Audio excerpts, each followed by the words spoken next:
வெயிலோடு விளையாடி வெயிலோடு உறவாடி வெயிலோடு மல்லு கட்டி ஆட்டம் போட்டோமே. எண்டூரு நெறிவூரு கருவேலங்காட்டோரோ தட்டான சுத்தி சுத்தி வட்டம் போட்டோமே.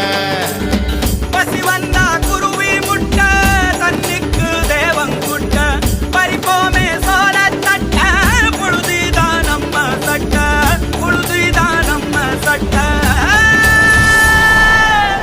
வெயிலோடு விளையாடி வெயிலோடு உறவாடி வெயிலோடு மல்லு கட்டி ஆட்டம் போட்டோமே.